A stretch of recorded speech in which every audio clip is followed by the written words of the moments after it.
ನಮಸ್ಕಾರ ಸ್ನೇಹಿತರೆ, ನಾವು ಈ ಒಂದು ವಿಡಿಯೋದಲ್ಲಿ ಕೆಸೆಟ್ 2026ಕ್ಕೆ ಸಂಬಂಧಪಟ್ಟ ಹಾಗೆ ಜಿ ಕೆ ಪೇಪರ್ ಏನಿದೆ ಅದು ಅದರ ಒಂದು ಸಿಲೆಬಸ್ಸು ಇಂಗ್ಲೀಷ್ನಲ್ಲಿ ಇರತಕ್ಕಂಥದ್ದು. ಆ ಕಾರಣದಿಂದಾಗಿ ಎಷ್ಟೋ ಕನ್ನಡ ಮಾಧ್ಯಮದ ಅಭ್ಯರ್ಥಿಗಳಿಗೆ ಜಿ ಕೆ ಪಠ್ಯಕ್ರಮವನ್ನು ಅರ್ಥ ಮಾಡ್ಕೊಳ್ಳೋದು ಸ್ವಲ್ಪ ಕಷ್ಟ ಆಗ್ಬೋದು ಅನ್ನೋದಕ್ಕೋಸ್ಕರ ನಾನು ಈ ಒಂದು ವಿಡಿಯೋದಲ್ಲಿ ಆ ಒಂದು ಪೇಪರ್ 1ನ ಸಿಲೆಬಸ್ಸನ್ನು ಕನ್ನಡಕ್ಕೆ ಅನುವಾದ ಮಾಡಿಕೊಡ್ತಾ ಇದ್ದೀನಿ.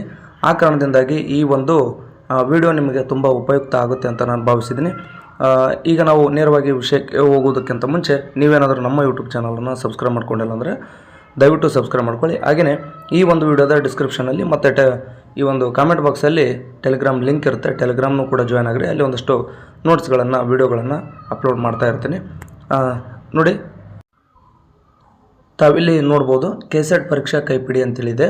ಸಾಮಾನ್ಯ ಪತ್ರಿಕೆ 1 ಅಂದರೆ ಈ ಒಂದು ಪುಸ್ತಕದಲ್ಲಿ ಎಲ್ಲ ಘಟಕಗಳ ಬಗ್ಗೆ ವಿವರಣೆಯನ್ನು ನೀಡಿರ್ತಕ್ಕಂಥದ್ದು. ಅಂದರೆ ಈ ಕೆಸೆಟ್ ಜಿ ಕೆ ಪೇಪರ್ನಲ್ಲಿ ಒಟ್ಟು 10 ಯೂನಿಟ್ಗಳಿದ್ದಾವೆ. ಆ 10 ಘಟಕಗಳನ್ನು ಸಮಗ್ರವಾಗಿ ವಿವರಣೆಯನ್ನು ನೀಡಲಾಗಿದೆ. ಅದರ ಜೊತೆಗೆ 10 ಘಟಕಗಳ ನಂತರ ಎಲ್ಲ ಘಟಕಗಳ ಮೇಲೆ 300 ಅಂಕಗಳನ್ನು ಅಂದರೆ ಮಾದರಿ ಬಹು ಆಯ್ಕೆ ಪ್ರಶ್ನೋತ್ತರಗಳನ್ನು ಕೊನೆಗೆ ನೀಡಲಾಗಿರ್ತಕ್ಕಂಥದ್ದು. ಸೊ ಈ ಒಂದು PDF ನಿಮಗೆ ಬೇಕಾದಲ್ಲಿ ನೀವು ನೋಡಿ ಈ ಒಂದು ನಂಬರ್ಗೆ ಕಾಂಟ್ಯಾಕ್ಟ್ ಮಾಡಿ, ಅಂದರೆ 7019894461 ಈ ನಂಬರ್ಗೆ ನೀವು ವಾಟ್ಸಪ್ ಮೂಲಕ ಅಂತ ಮೆಸೇಜ್ ಮಾಡಿದರೆ ಬಹುತೇಕ ನಿಮಗೆ PDF ಲಭ್ಯ ಆಗುತ್ತೆ. ತದನಂತರ ಈ ಒಂದು ವಿಡಿಯೋದಲ್ಲಿರ್ತಕ್ಕಂಥ ಈ ಸಿಲೆಬಸ್ ಕಾಪಿ ಕೂಡ ನಿಮಗೆ ಸಿಗುತ್ತೆ. ಸಿಲೆಬಸ್ ಜೊತೆಗೇ ಆ ಎಲ್ಲ ಇದು ನೋಡಿ ಎಲ್ಲ ಘಟಕಗಳು ಕೂಡ ವಿವರಣಾತ್ಮಕವಾಗಿ ಸಿಗ್ತವೆ. ಓಕೆ, ನಾನು ಹೇಳಿರುವಂತೆ ಪಠ್ಯಕ್ರಮವನ್ನು ನಾವು ಕನ್ನಡಕ್ಕೆ ಅನುವಾದವನ್ನು ಮಾಡ್ತಾ ಹೋಗೋಣ. ತಾವಿಲ್ಲಿ ನೋಡ್ಬೋದು, ಕರ್ನಾಟಕ ರಾಜ್ಯ ಸಹಾಯಕ ಪ್ರಾಧ್ಯಾಪಕರ ಅರ್ಥ ಪರೀಕ್ಷೆ ಕೆಸೆಟ್ದು ಪಠ್ಯಕ್ರಮ, ಇದು ಪತ್ರಿಕೆ 1ಕ್ಕೆ ಸಂಬಂಧಪಟ್ಟಂತೆ. ನೋಡಿ, 1ನೇ ಘಟಕ ಏನನ್ನು ಒಳಗೊಂಡಿದೆ ಅಂದರೆ ಬೋಧನಾ ಸಾಮರ್ಥ್ಯ, ಅಂದರೆ ಟೀಚಿಂಗ್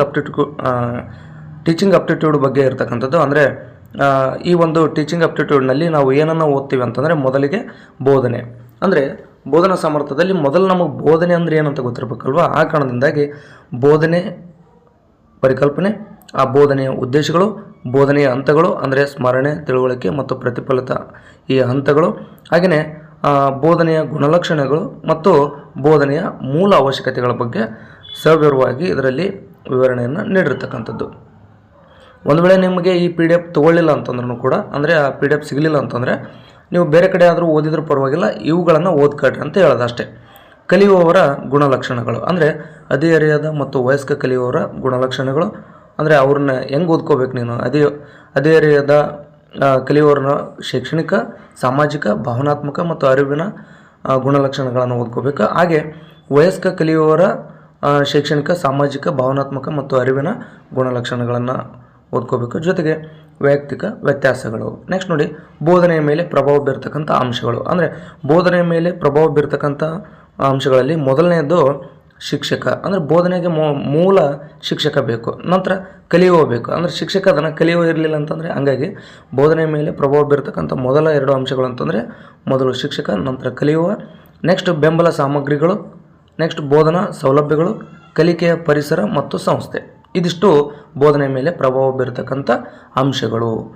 ಉನ್ನತ ಕಲಿಕಾ ಸಂಸ್ಥೆಗಳಲ್ಲಿ ಬೋಧನಾ ವಿಧಾನಗಳು ನೋಡಿ, ಶಿಕ್ಷಕ ಕೇಂದ್ರಿತ ಮತ್ತು ವಿದ್ಯಾರ್ಥಿ ಕೇಂದ್ರಿತ ವಿಧಾನಗಳು, ಆಫ್ಲೈನ್ ಮತ್ತು ಆನ್ಲೈನ್ ವಿಧಾನಗಳು. ಸೊ ನೆಕ್ಸ್ಟ್ ನೋಡಿರಿ, ಸ್ವಲ್ಪ ಬೇಗನೆ ಹೇಳ್ಕೊತ ಹೋಗೋಣ, ಇಲ್ಲಂತಂದರೆ ಸುಮ್ಮನೆ ಅನಾವಶ್ಯಕವಾಗಿ ಸಾಕಷ್ಟು ಸಮಯವನ್ನು ಇದು ಹಿಡಿಯುತ್ತೆ.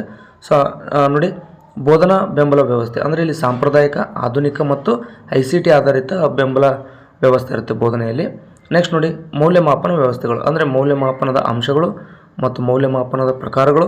ಉನ್ನತ ಶಿಕ್ಷಣದಲ್ಲಿ ಆಯ್ಕೆ ಆಧಾರಿತ ಕ್ರೆಡಿಟ್ ವ್ಯವಸ್ಥೆಯಲ್ಲಿ ಮೌಲ್ಯಮಾಪನ, ಕಂಪ್ಯೂಟರ್ ಆಧಾರಿತ ಪರೀಕ್ಷೆ, ಮೌಲ್ಯಮಾಪನ ವ್ಯವಸ್ಥೆಗಳಲ್ಲಿನ ನಾವೀನ್ಯತೆಗಳು. ಇವುಗಳ ಒಂದಷ್ಟು ಈ ಪಾಯಿಂಟ್ಸ್ಗಳ ಬಗ್ಗೆ ಅರ್ಥ ಮಾಡ್ಕೋಬೇಕಾಗುತ್ತೆ. ಅರ್ಥ ಮಾಡ್ಕೋಬೇಕಂದ್ರೆ ಅದು ಇದರಲ್ಲಿ ಸಂಪೂರ್ಣವಾಗಿ ಇರ್ತಕ್ಕಂಥದ್ದು. ನೆಕ್ಸ್ಟ್ ನೋಡಿ, 1 ಯೂನಿಟ್ ಮುಗೀತು. ಈ ರೀತಿಯಾಗಿ 10 ಯೂನಿಟ್ಗಳಿದ್ದಾವೆ. ನೀವು ಬೇಕಾದರೆ ಒಂದು ಪೆನ್ನು, ಬುಕ್ಕು ತೊಗೊಂಡು ನೀವು ಬರ್ಕೊತ ಬೇಕಾದರೂ ಕೊಡ್ಬೋದು, ಅಥವಾ ಸ್ಕ್ರೀನ್ ನೀವೇನು ಮಾಡ್ಬೋದು, ಬರ್ಕೊತ ಇವೆಲ್ಲ ಪಾಯಿಂಟ್ಸನ್ನು ನೀವು ಬರ್ಕೋಬೋದು. ಬರ್ಕೊಂಡ್ರೆ ಏನಾಗುತ್ತೆ ಅಂತಂದರೆ ನೆಕ್ಸ್ಟ್ ನೀವು ಎಲ್ಲಾದರೂ ಓದಬೇಕಾದ್ರೆ ಒಂದಷ್ಟು ಬುಕ್ಸನ್ನು ಏನಾದರೂ ಕಲೆಕ್ಟ್ ಮಾಡ್ತಿರ್ತೀರಿ, ಆ ಬುಕ್ಸ್ಗಳಲ್ಲಿ ಈ ಪಾಯಿಂಟ್ಸ್ಗಳಿಗೆ ನೀವು ಹೆಚ್ಚಿನ ಮಹತ್ವವನ್ನು ಕೊಡಬೇಕಾಗುತ್ತೆ. ಸಂಶೋಧನೆ ಸಾಮರ್ಥ್ಯ ನೋಡಿರಿ, ಸಂಶೋಧನೆಯ ಅರ್ಥ, ಸಂಶೋಧನೆಯ ಪ್ರಕಾರಗಳು, ಸಂಶೋಧನೆಯ ಗುಣಲಕ್ಷಣಗಳ ಬಗ್ಗೆ ಓದಬೇಕು. ಸಂಶೋಧನೆಗೆ ಪ್ರತ್ಯಕ್ಷ ಮತ್ತು ಪರೋಕ್ಷವಾದದ ನಂತರದ ವಿಧಾನ, ಇವುಗಳ ಬಗ್ಗೆ ಓದ್ಕೋಬೇಕು. ನೆಕ್ಸ್ಟ್ ನೋಡಿ, ಸಂಶೋಧನಾ ವಿಧಾನಗಳು ಅಂದರೆ ಸಂಶೋಧನಾ ವಿಧಾನಗಳು ಯಾವ ಇದ್ದಾವೆ?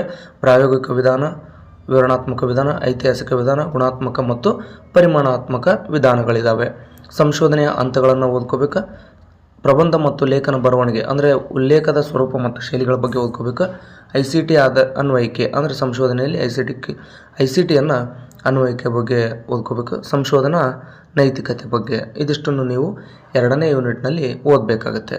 ನೆಕ್ಸ್ಟ್ ನೋಡಿ, ಗ್ರಹಿಕೆಯಲ್ಲಿ ನೀವು ಒಂದು ಪಠ್ಯವನ್ನು ಕೊಟ್ಟಿರ್ತಾರೆ, ಅಂದರೆ ಒಂದು ಪಠ್ಯವನ್ನು ನೀಡಲಾಗುತ್ತದೆ, ಪಠ್ಯದಿಂದ ಕೇಳಲಾದ ಪ್ರಶ್ನೆಗಳಿಗೆ ಉತ್ತರಿಸಬೇಕು. ಅಂದರೆ ಒಂದು ಪ್ಯಾಸೇಜ್ ಇರುತ್ತೆ, ಅಲ್ಲಿ ಒಂದು ಆ ಪಠ್ಯದಲ್ಲಿ ಇರ್ತಕ್ಕಂಥ ಅಷ್ಟು ಅಂಶವನ್ನು ನೀವು ಸರಿಯಾಗಿ ಓದ್ಕೋಬೇಕು.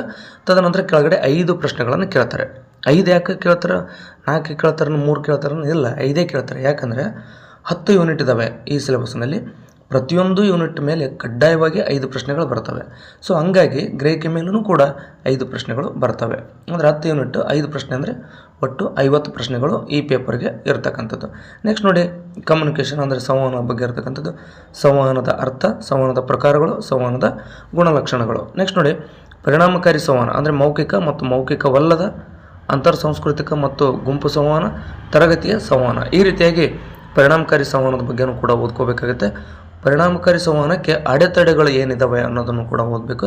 ಸಮೂಹ ಮಾಧ್ಯಮ ಮತ್ತು ಸಮಾಜ ಅಂತಕ್ಕಂಥದ್ದು, ಇದು 4ನೇ ಯೂನಿಟ್ನಲ್ಲಿ ನೀವು ಇದಿಷ್ಟನ್ನು ಓದ್ಕೊಳ್ತೀರಿ. 5ನೇದು ನೋಡಿ, ಗಣಿತದ ತಾರ್ಕಿಕತೆ ಮತ್ತು ಸಾಮರ್ಥ್ಯ ಅಂದರೆ ತಾರ್ಕಿಕತೆಯ ಪ್ರಕಾರಗಳು, ಸಂಖ್ಯಾ ಸರಣಿ, ಅಕ್ಷರ ಸರಣಿ, ಸಂಕೇತಗಳು, ಸಂಬಂಧಗಳು, ಗಣಿತ ಸಾಮರ್ಥ್ಯ. ಹೌದು, ಇಲ್ಲಿ ನಾನು ಪ್ಯಾಸೇಜ್ ಅಂತ ಹೇಳಿದೆ. ನಾನು ಉದಾಹರಣೆಗೆ ಅಂದರೆ ಇದಿಷ್ಟನ್ನೇ ಹೇಳಿದರೆ ಸಾಲಲ್ಲ, ಅಂದರೆ ನಾನು ಇದಿಷ್ಟು ಹೇಳಿದರೆ ಸಾಲಲ್ಲ. ಆ ಕಾರಣದಿಂದಾಗಿ ನಿಮಗೇನಾದರೂ ಹೆಚ್ಚಿನ ಮಾಹಿತಿ ಬೇಕಂದರೆ ಇಲ್ಲಿ ಅವರು ಬರೆದಿರ್ತಕ್ಕಂಥ ಏನು PDF ಕೊಟ್ಟಿದ್ದೀನಲ್ಲ ನಾನು ನಿಮಗೆ, ಆ PDFನಲ್ಲಿ ಏನಿದೆ ಈ ಎಲ್ಲ ನೋಡಿ, ಈಗ ನಿಮ್ಗೆ ತೋರಿಸ್ತೀನಿ ನೋಡಿ, ಗ್ರಹಿಕೆ ಅಂತಿದೆ. ಈ ಗ್ರಹಿಕೆಯನ್ನು ನಾನು ಜಸ್ಟ್ ನಿಮಗೆ ಇಷ್ಟು ಓದಿ ಹೇಳಿಬಿಟ್ಟೆ. ಬಟ್ ನಿಮ್ಗೆ ಅದು ಇನ್ನೂ ಐಡಿಯಾ ಬಂದಿಲ್ಲ ಅಂತಂದರೆ ಈ PDF ಅವ್ರು ಏನು ಬರೆದಿದ್ದಾರೆ, ನಾನು ಅವ್ರ ನಂಬರ್ ಕೂಡ ಕೊಟ್ಟಿದ್ದೀನಿ. ನೀವು ಅಲ್ಲಿ ಏನಿದೆ ನೀವು ಕೇಳ್ಕೊಂಡು ಆ PDFನ ಪಡ್ಕೊಂಡ್ರಿ ಅಂತಂದರೆ ಅಲ್ಲಿ ಉದಾಹರಣೆಗೆ ಅವರು ಒಂದು ಪಠ್ಯವನ್ನು ಕೊಟ್ಟಿರ್ತಾರೆ, ಕೆಳಗಡೆ ಒಂದಷ್ಟು ಪ್ರಶ್ನೆಗಳಿರ್ತವೆ, ನೀವು ಅವುಗಳನ್ನು ಓದ್ಕೊಂಡು ಬೇಕಾದರೆ ಪ್ರಾಕ್ಟೀಸ್ ಮಾಡ್ಬೋದಾಗಿರುತ್ತೆ. ನೆನ್ಪಿಟ್ಕೊಳ್ಳಿ, ಯಾವ ನೇರವಾದ ಪ್ರಶ್ನೆಗಳು ಸೈಕಾಲಜಿಯಲ್ಲಿ, ವ್ಯಾಲ್ಯೂ ಎಜುಕೇಷನ್ನಲ್ಲಿ, ಹೆಲ್ತ್ ಎಜುಕೇಷನ್ನಲ್ಲಿ, ಹಾಗೆ ಈ KCET ನೆಟ್ GK ಪೇಪರ್ನಲ್ಲಿ ಡೈರೆಕ್ಟ್ ಪ್ರಶ್ನೆಗಳು ಎಂದೂ ಬರಲ್ಲ. ಅವೇನಂತಂದರೆ ಇಲ್ಲಿರ್ತಕ್ಕಂಥವುಗಳನ್ನು ಮತ್ತು ಹಲವಾರು ಮಾರ್ಕೆಟ್ನಲ್ಲಿ ಅಂದರೆ ಬುಕ್ಸ್ ಏನು ಸಿಗ್ತಾವಲ್ಲ ಪೇಪರ್ಗೆ ಸಂಬಂಧಪಟ್ಟಂಗೆ ಅವನು ಓದ್ಕೊಂಡು ಇಲ್ಲಿರ್ತಕ್ಕಂಥ ಕಾನ್ಸೆಪ್ಟನ್ನು ಕ್ಲಿಯರ್ ಮಾಡ್ಕೋಬೇಕು ನೀವು. ಈ PDF ಐತಿ ತಗೋರಿ ಅಂತೇಳಿ PDFನಾಗ ಎಲ್ಲ ಒಂದು 50 ಪ್ರಶ್ನೆಗೇನು 20 ಬರ್ತಾವನ್ರಿ 30 ಬರ್ತಾವನ್ರಿ ಅಂತಲ್ಲ. ಆ ಕಾನ್ಸೆಪ್ಟ್ಗಳು ಕ್ಲಿಯರ್ ಆಯಿತು ಅಂದರೆ, ಅರ್ಥ ಮಾಡ್ಕೊಂಡ್ರೆ ಅಂದರೆ ಅಲ್ಲಿ ಎಕ್ಸಾಮ್ನಲ್ಲಿ ಬರ್ತಕ್ಕಂಥ ಅಪ್ಲೈಡ್ ಪ್ರಶ್ನೆಗಳಿಗೆ ನೀವು ಧೈರ್ಯವಾಗಿ ಉತ್ತರವನ್ನು ನೀಡ್ತೀರಿ ಅನ್ನುವಂಥದ್ದು. ಹಾಗಾಗಿ ಅದರ ಜೊತೆಗೆ ಇಲ್ಲಿ ಗಣಿತದ ತಾರ್ಕಿಕತೆ ಇದೆ. ಅಂದರೆ ಈಗ ಸಂಖ್ಯಾ ಸರಣಿ, ಅಕ್ಷರ ಸರಣಿ, ಸಂಕೇತಗಳು, ಸಂಬಂಧಗಳು, ಭಿನ್ನರಾಶಿ, ಸಮಯ ಮತ್ತು ದೂರ, ಹೀಗೆ ಎಲ್ಲವಕ್ಕೂ ಸಂಬಂಧಪಟ್ಟ ಹಾಗೆ ಉದಾಹರಣೆಗಳನ್ನು ಅಲ್ಲಿ ಕೊಟ್ಟಿರ್ತಾರೆ. ಅದ ಉದಾಹರಣೆ ಬರ್ತಾನೋ ಆ ರೀತಿ ಏನಾದರೂ ಇನ್ನೊಂದು ಬೇರೆ ಪ್ರಶ್ನೆ ಬರ್ತಾವೆ ಅಂತ ನೀವು ಅದನ್ನು ಅರ್ಥ ಮಾಡ್ಕೋಬೇಕು. ನೆಕ್ಸ್ಟ್ ನೋಡಿರಿ, ತಾರ್ಕಿಕತೆಯಲ್ಲಿ ವಾದಗಳ ರಚನೆಯನ್ನು ಅರ್ಥ ಮಾಡಿಕೊಳ್ಳೋದು. ಅಂದರೆ ವಾದಗಳ ರೂಪಗಳು, ವರ್ಗೀಯ ಪ್ರತಿಪಾದನೆಗಳ ರಚನೆ, ಮೂಡ್ ಮತ್ತು ಫಿಗರ್, ಔಪಚಾರಿಕ ಮತ್ತು ಅನೌಪಚಾರಿಕ ತಪ್ಪುಗಳು, ಭಾಷೆಯ ಬಳಕೆ, ಪದಗಳ ಅರ್ಥ ಮತ್ತು ಸೂಚ್ಯಾರ್ಥಗಳು, ಶಾಸ್ತ್ರೀಯ ವಿರೋಧ, ಚೌಕ. ನೆಕ್ಸ್ಟ್ ನೋಡಿ, ನಿಗಮನ ಮತ್ತು ಅನುಗಮನ ತಾರ್ಕಿಕತೆಯನ್ನು ಮೌಲ್ಯಮಾಪನ ಮಾಡುವುದು ಮತ್ತು ಪ್ರತ್ಯೇಕಿಸುವುದು, ಇದನ್ನು ಕೂಡ ಓದ್ಕೋಬೇಕು. ಸಾದೃಶ್ಯಗಳ ಬಗ್ಗೆ ನೋಡಬೇಕಾಗುತ್ತೆ. ವೆನ್ನಕ್ಷಗಳ ಬಗ್ಗೆ, ಭಾರತೀಯ ತರ್ಕಶಾಸ್ತ್ರ ಮತ್ತು ಪ್ರಮಾಣಗಳ ಬಗ್ಗೆ, ಅಂದರೆ ಪ್ರತ್ಯಕ್ಷ, ಅನುಮಾನ, ಉಪಮಾನ, ಶಬ್ದ, ಅರ್ಥಾಪತ್ತಿ, ಅನುಪಲಬ್ಧಿ ಅಂತೇಳಿ ಇದ್ದಾವೆ, ಇವುಗಳನ್ನು ಓದ್ಕೋಬೇಕು. ನೆಕ್ಸ್ಟ್ ನೋಡಿ, ಅನುಮಾನದ ರಚನೆ ಮತ್ತು ಪ್ರಕಾರಗಳನ್ನು ಓದ್ಕೋಬೇಕು. ನೆಕ್ಸ್ಟು 7ನೇದ್ದು ದತ್ತಾಂಶ ವಿಶ್ಲೇಷಣೆ. ದತ್ತಾಂಶದ ಮೂಲಗಳು, ಸ್ವಾಧೀನ ಮತ್ತು ವರ್ಗೀಕರಣ, ಪರಿಮಾಣಾತ್ಮಕ ಮತ್ತು ಗುಣಾತ್ಮಕ ದತ್ತಾಂಶ, ಚಿತ್ರಾತ್ಮಕ ಪ್ರಾತಿನಿಧ್ಯ ಅಂದರೆ bar chart, histogram, next pi chart, table chart ಮತ್ತು ಲೈನ್ ಚಾರ್ಟ್, ದತ್ತಾಂಶ ಮ್ಯಾಪಿಂಗ್, ಇವುಗಳ ಬಗ್ಗೆ ಓದ್ಕೋಬೇಕು. ದತ್ತಾಂಶವನ್ನು ವಿಶ್ಲೇಷಣೆ ಮಾಡುವಂಥದ್ದು, ದತ್ತಾಂಶ ಮತ್ತು ಆಡಳಿತ, ಇವುಗಳ ಬಗ್ಗೆ ನೀವು 7ನೇ ಅಧ್ಯಾಯದಲ್ಲಿ ಓದಬೇಕಾಗುತ್ತೆ. ನೆಕ್ಸ್ಟ್ ಮಾಹಿತಿ ಮತ್ತು ಸಂವಹನ ತಂತ್ರಜ್ಞಾನ, ICT ಅಂದರೆ ಏನು? ICT ಸಾಮಾನ್ಯ ಸಂಕ್ಷೇಪಣಗಳು ಮತ್ತು ಪರಿಭಾಷೆಯನ್ನು ನೀವು ಅರ್ಥ ಮಾಡ್ಕೋಬೇಕು. ಇಂಟ್ರಾನೆಟ್, ಇಮೇಲು, ಆಡಿಯೋ ಮತ್ತು ವಿಡಿಯೋ ಕಾನ್ಫರೆನ್ಸಿಂಗ್ ಮೂಲಭೂತ ಅಂಶಗಳು. ಉನ್ನತ ಶಿಕ್ಷಣದಲ್ಲಿ ಡಿಜಿಟಲ್ ಉಪಕ್ರಮಗಳು ಮತ್ತು ICT ಮತ್ತು ಆಡಳಿತ ಇವುಗಳ ಬಗ್ಗೆನೂ ಕೂಡ ಸ್ವಲ್ಪ ಓದ್ಕೊಳ್ರಿ. ಯಾಕೆಂದರೆ ಪ್ರತಿ ಯೂನಿಟ್ ಮೇಲೂ 5 ಪ್ರಶ್ನೆಗಳು ಬರ್ತವೆ. ಅಂದರೆ ಒಂದು ಯೂನಿಟ್ ಬಿಟ್ಟರೆ ನಡೀತಿದ್ದು ಬಿಡು, 9 ಓದ್ಕೊಂಡ್ರೆ ಆಯ್ತು ಅಂದರೆ 9 ಓದಿದ್ರಿ ಅಂತಂದರೆ 45 ಪ್ರಶ್ನೆ ನೀವು ಓದ್ದಂಗೆ ಆಗುತ್ತೆ. ಇನ್ನು 5 ದೇವ್ರಂಕೆ ಹಾಕಿ ಬರ್ಬೇಕಾಗುತ್ತೆ. ಸೊ ಆ ಥರ ಆಗೋದು ಬೇಡ. ಎಲ್ಲ ಯೂನಿಟ್ಗಳನ್ನು ಆದಷ್ಟು ಓದ್ಕೊಡ್ರಿ. 8ನೇದ್ದು ಮುಗೀತು. ಈಗ 9ನೇ ಟಾಪಿಕ್ಕು ಮತ್ತು ಇನ್ನೇನು ಮುಗಿಯೋಕ್ಕೆ ಬಂತು ಸಿಲೆಬಸ್. ನೋಡಿ, ಈ 9ನೇ ಟಾಪಿಕ್ನಲ್ಲಿ ನಾವು ಪೀಪಲ್ ಡೆವಲಪ್ಮೆಂಟ್ ಆ್ಯಂಡ್ ಎನ್ವೈರನ್ಮೆಂಟ್ ಬಗ್ಗೆ ಓದ್ಕೊಳ್ತೀವಿ. ಅಂದರೆ ಅಭಿವೃದ್ಧಿ ಮತ್ತು ಪರಿಸರ, ಅಂದರೆ ಸಹಸ್ರಮಾನದ ಅಭಿವೃದ್ಧಿ ಮತ್ತು ಸುಸ್ಥಿರ ಅಭಿವೃದ್ಧಿ ಗುರಿಗಳು, ಮಾನವ ಮತ್ತು ಪರಿಸರದ ಪರಸ್ಪರ ಕ್ರಿಯೆ, ಅಂದರೆ ಮಾನವ ಜನ ಚಟುವಟಿಕೆಗಳು ಪರಿಸರದ ಮೇಲೆ ಅವುಗಳ ಪ್ರಭಾವ. ನೆಕ್ಸ್ಟ್ ಪರಿಸರದ ಸಮಸ್ಯೆಗಳನ್ನು, ಅಂದರೆ ಸ್ಥಳೀಯವಾಗಿ, ಪ್ರಾದೇಶಿಕವಾಗಿ ಮತ್ತು ಜಾಗತಿಕವಾಗಿ ಅವುಗಳನ್ನು ನಾವು ಸರಿಯಾಗಿ ಅರ್ಥ ಮಾಡ್ಕೊಳ್ಬೇಕು. ಜೊತೆಗೆ ವಾಯು ಮಾಲಿನ್ಯ, ಜಲಮಾಲಿನ್ಯ, ಮಣ್ಣಿನ ಮಾಲಿನ್ಯ, ಶಬ್ದ ಮಾಲಿನ್ಯ, ತ್ಯಾಜ್ಯ, ಅಂದರೆ ತ್ಯಾಜ್ಯದಲ್ಲಿ ಮತ್ತದು ಘನ, ದ್ರವ, ಜೈವಿಕ, ವೈದ್ಯಕೀಯ, ಅಪಾಯಕಾರಿ, ಎಲೆಕ್ಟ್ರಾನಿಕ್ ಹೀಗೆ ವಿಂಗಡಣೆ ಮಾಡಲಾಗುತ್ತೆ. ಹವಾಮಾನ ಬದಲಾವಣೆ ಮತ್ತು ಅದರ ಸಾಮಾಜಿಕ, ಆರ್ಥಿಕ ಮತ್ತು ರಾಜಕೀಯ ಆಯಾಮಗಳ ಬಗ್ಗೆ ನೋಡಬೇಕು. ಅದರ ಜೊತೆಗೆ ಮಾನವನ ಆರೋಗ್ಯದ ಮೇಲೆ ಮಾಲಿನ್ಯಕಾರಕ ಪರಿಣಾಮಗಳನ್ನು ನೋಡಬೇಕು. ಅಂದರೆ ಇಷ್ಟೊಂದು ಮಾಲಿನ್ಯ ಆಗುತ್ತೆ ಅಂದರೆ ಅದು ಮಾನವನ ಆರೋಗ್ಯದ ಮೇಲೆ ಯಾವ ರೀತಿ ಪರಿಣಾಮ ಬೀರುತ್ತೆ ಅನ್ನೋದನ್ನು ನೋಡಬೇಕಾಗುತ್ತೆ. ನೈಸರ್ಗಿಕ ಮತ್ತು ಶಕ್ತಿಯ ಸಂಪನ್ಮೂಲಗಳು, ಅಂದರೆ ನೈಸರ್ಗಿಕ ಸಂಪನ್ಮೂಲಗಳಾದಂಥ ಸೌರಶಕ್ತಿ, ಗಾಳಿ, ಮಣ್ಣು, ಜಲ, ಭೂಶಾಖ, ಭೂರಾಶಿ, ಪರಮಾಣು ಮತ್ತು ಕಾಡುಗಳು ಇವು ನೈಸರ್ಗಿಕ ಸಂಪನ್ಮೂಲಗಳು. ನೆಕ್ಸ್ಟು ನೈಸರ್ಗಿಕ ವಿಕೋಪಗಳು ಮತ್ತು ವಿಪತ್ತುಗಳು, ಅಂದರೆ ಇವು ಯಾವ್ಯಾವ ಅದಾವೆ, ನೈಸರ್ಗಿಕ ವಿಕೋಪಗಳು ಮತ್ತು ವಿಪತ್ತುಗಳು ಯಾವ್ಯಾವ ಇದ್ದಾವೆ, ಅವುಗಳನ್ನು ಕಡಿಮೆ ಮಾಡಬೇಕಂದ್ರೆ ಏನು ತಂತ್ರಗಳನ್ನು ಮಾಡಬೇಕು ಅನ್ನೋಂಥದ್ದನ್ನು ಓದಬೇಕು. ನೆಕ್ಸ್ಟ್ ಪರಿಸರ ಸಂರಕ್ಷಣಾ ಕಾಯ್ದೆಗಳು. ನೋಡಿ, ಹವಾಮಾನ ಬದಲಾವಣೆ ಮೇಲಿನ ರಾಷ್ಟ್ರೀಯ ಕ್ರಿಯಾ ಯೋಜನೆ, ಅಂತಾರಾಷ್ಟ್ರೀಯ ಒಪ್ಪಂದಗಳು ಮತ್ತು ಪ್ರಯತ್ನಗಳು. ಅಂದರೆ ಈಗ ಉದಾಹರಣೆಗೆ ಮ್ಯಾಟ್ರಿಯಲ್ ಪ್ರೋಟೋಕಾಲು, ರಿಯೋ ಶೃಂಗಸಭೆ, ಜೀವ ವೈವಿಧ್ಯತೆಯ ಸಮಾವೇಶ, ಕ್ಯೋಟೋ ಪ್ರೋಟೋಕಾಲ್, ಪ್ಯಾರಿಸ್ ಒಪ್ಪಂದ, ಅಂತಾರಾಷ್ಟ್ರೀಯ ಸೌರ ಒಕ್ಕೂಟ ಇವೆಲ್ಲವೂ ಕೂಡ ಪರಿಸರ ಸಂರಕ್ಷಣೆಗೆ ಸಂಬಂಧಪಟ್ಟಂಥ ಒಪ್ಪಂದಗಳು ಅಥವಾ ಕಾಯ್ದೆಗಳಾಗಿರ್ತಕ್ಕಂಥದ್ದು. ಕೊನೆಯ ಘಟಕ ಈ ಒಂದು ಸಿಲೆಬಸ್ನ 10ನೇ ಘಟಕವಾದಂಥ ಉನ್ನತ ಶಿಕ್ಷಣ ವ್ಯವಸ್ಥೆ, ಹೈಯರ್ ಎಜುಕೇಷನ್ ಸಿಸ್ಟಮ್. ಅಂದರೆ ಪ್ರಾಚೀನ ಭಾರತದಲ್ಲಿ ಉನ್ನತ ಕಲಿಕೆ ಮತ್ತು ಶಿಕ್ಷಣ ಸಂಸ್ಥೆಗಳು, ಸ್ವತಂತ್ರೋತ್ತರ ಭಾರತದಲ್ಲಿ ಉನ್ನತ ಕಲಿಕೆ ಮತ್ತು ಸಂಶೋಧನೆಯ ವಿಕಾಸ. ನೆಕ್ಸ್ಟ್ ನೋಡಿ, ಭಾರತದಲ್ಲಿ ಇಲ್ಲಿ ತಾವು ನೋಡ್ಬೋದು ಪೌರಸ್ತ್ಯ, ಅಂದರೆ ಓರಿಯೆಂಟಲ್ಲು, ಸಾಂಪ್ರದಾಯಿಕ ಮತ್ತು ಅಸಾಂಪ್ರದಾಯಿಕ ಕಲಿಕಾ ಕಾರ್ಯಕ್ರಮಗಳು. ನೆಕ್ಸ್ಟ್ ವೃತ್ತಿಪರ, ತಾಂತ್ರಿಕ ಮತ್ತು ಕೌಶಲ್ಯ ಆಧಾರಿತ ಶಿಕ್ಷಣ, ಮೌಲ್ಯಯುತ ಶಿಕ್ಷಣ ಮತ್ತು ಪರಿಸರ ಶಿಕ್ಷಣ ಇವುಗಳ ಬಗ್ಗೆ ಓದಬೇಕು. ನೀತಿಗಳು, ಆಡಳಿತ ಮತ್ತು ನಿರ್ವಹಣೆ ಇವುಗಳ ಬಗ್ಗೆಯೂ ಕೂಡ ಓದಬೇಕಾಗುತ್ತೆ. ಒಂದು ಸೂಚನೆಯನ್ನು ನೀಡಲಾಗಿದೆ ಏನಂತಂದರೆ ಪ್ರತಿಯೊಂದು ಮಾಡ್ಯೂಲ್ನಿಂದ, ಅಂದರೆ ಪ್ರತಿಯೊಂದು ಯೂನಿಟ್ನಿಂದ 2 ಅಂಕಗಳ 5 ಪ್ರಶ್ನೆಗಳನ್ನು ಕೇಳಲಾಗುತ್ತೆ. ಅಂದರೆ ಈಗ ಉದಾಹರಣೆಗೆ 1ನೇ ಘಟಕ ಇದೆ ಅಂತ ಅಂದ್ಕೊಳ್ಳಿ. 1ನೇ ಘಟಕದ ಮೇಲೆ 5 ಪ್ರಶ್ನೆಗಳು ಬರ್ತವೆ. ಒಂದು ಪ್ರಶ್ನೆಗೆ ನೀವು ಸರಿಯಾಗಿ ಉತ್ತರವನ್ನು ಕೊಟ್ಟರೆ ಅಂದರೆ 2 ಅಂಕಗಳು, ಅಂದರೆ ಆ ಒಂದು ಘಟಕದ ಮೇಲೆ ನೀವು 10 ಅಂಕಗಳನ್ನು ಗಳಿಸ್ಬೋದು. ಅಂದರೆ 1ನೇ ಯೂನಿಟ್ ಮೇಲೆ 10 ಮಾರ್ಕ್ಸ್ ಅಂದರೆ 10 ಯೂನಿಟ್ ಸೇರಿ 100 ಮಾರ್ಕ್ಸ್ ಆಗುತ್ತೆ. ಕನ್ಫ್ಯೂಸ್ ಆಗಬೇಡ್ರಿ, ಹಳಬರಿಗೆ ಗೊತ್ತಿರುತ್ತೆ. ಹೊಸಬ್ರು ಯಾರು ಬಂದಿದ್ರಿ ನೋಡಿರಿ, ಪ್ರತಿಯೊಂದು ಘಟಕದ ಮೇಲೆ 5 ಪ್ರಶ್ನೆ ಅಂದರೆ 10 ಘಟಕದ ಮೇಲೆ ಎಷ್ಟಾಯಿತು, 50 ಪ್ರಶ್ನೆಗಳಾಗ್ತವೆ. ಪ್ರತಿಯೊಂದು ಪ್ರಶ್ನೆಗೆ 2 ಅಂಕಗಳು. ಆ ಕಾರಣದಿಂದಾಗಿ 100 ಮಾರ್ಕ್ಸ್ ಆಗುತ್ತೆ. ನೆಗೆಟಿವ್ ಇರೋದಿಲ್ಲ. ಎಲ್ಲ 50 ಪ್ರಶ್ನೆಗಳಿಗೂ ಕೂಡ ನೀವು ಉತ್ತರವನ್ನು ನೀಡಿ ಬನ್ನಿ. ಅಂದರೆ 50ಕ್ಕೆ 50 ನೀವು ಉತ್ತರಿಸಬೇಕು.